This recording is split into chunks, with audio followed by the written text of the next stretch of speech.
بسم الله، اللهم صل وسلم وبارك على سيدنا محمد عليه افضل الصلاه والسلام. نتمنى هذا الفيديو يلقاكم الف خير وهناء.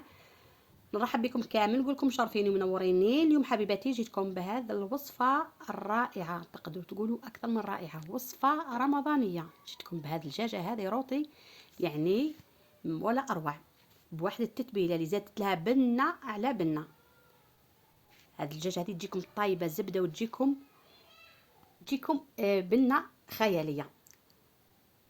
اذا حابين حبيباتي هذه الوصفه هذه ما تبخلوش علينا بلايك ومشاركه الفيديو للاصدقاء اللي كيتاعهم الفائده. كثرونا عدد من اللايكات باش ينتشر الفيديو لاوسع نطاق، ونقول لكم فرجه ممتعه للجميع.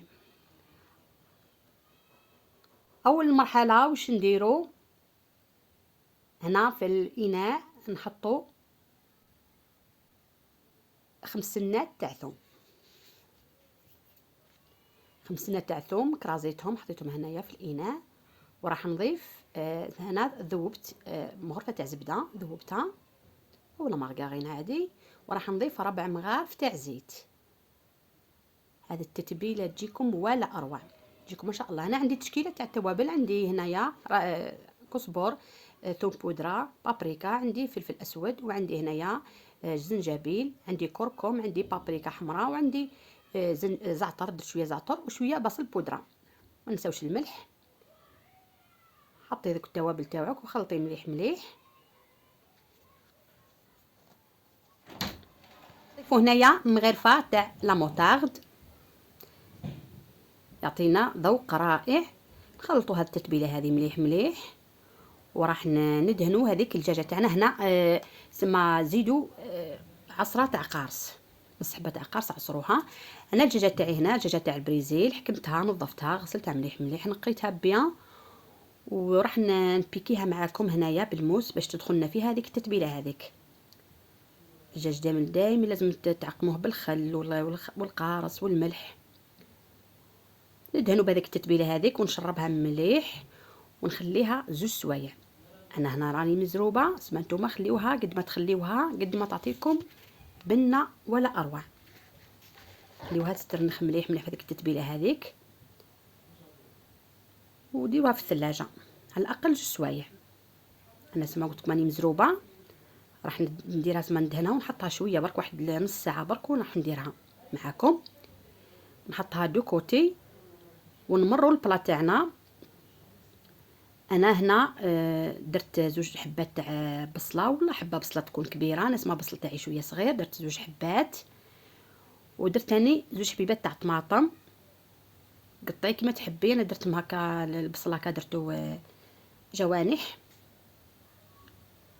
راح ندير شويه ثوم باش تجينا ديك الطماطم هذيك بنينه.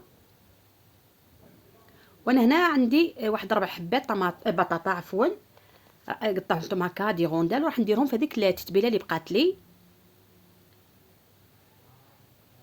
دخلي مليح التتبيله هذيك في البطاطا باش ما تجيك الصامطه، وفرشيها في بلا تاعك.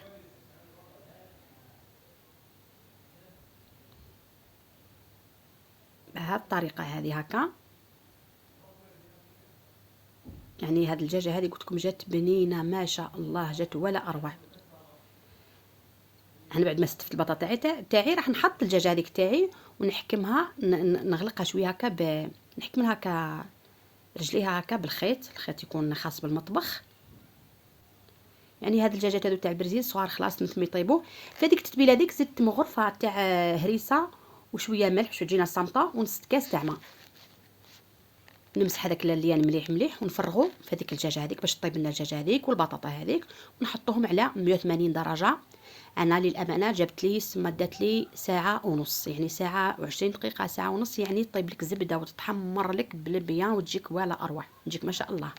انا ندير لها هكا بابي كويسون ونزيد لها بابي الومنيوم، قلت لكم حطوها في الفرن تاعكم على 180 درجه، وديري الوقت تاعك يعني قلت لك ساعه و20 ساعه ونص، يعني طيب لك يعني مليح مليح. ومن بعد ديري لها شويه باش تحمر لك، تعطي لك هذاك التحمير هذيك. الله الله. انا دوك نحطها في الفرن ونعتها لكم في شكلها النهائي بعد ما خرجت من الفرن.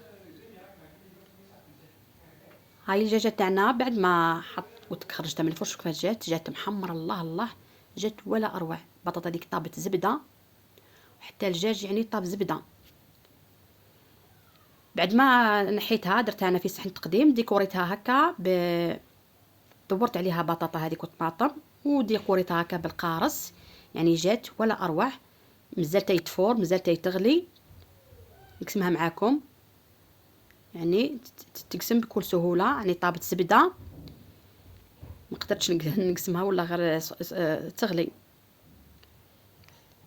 اذا حابين حبيباتي هذه الوصفه هذه، ما تبخلوش عليها بلايك مشاركه الفيديو للاصدقاء لكي تعم الفائده. كثروا عدد من اللايكات باش ينتشر الفيديو اوسع نطاق. ونقول لكم شهيتكم بالصحه حبيباتي،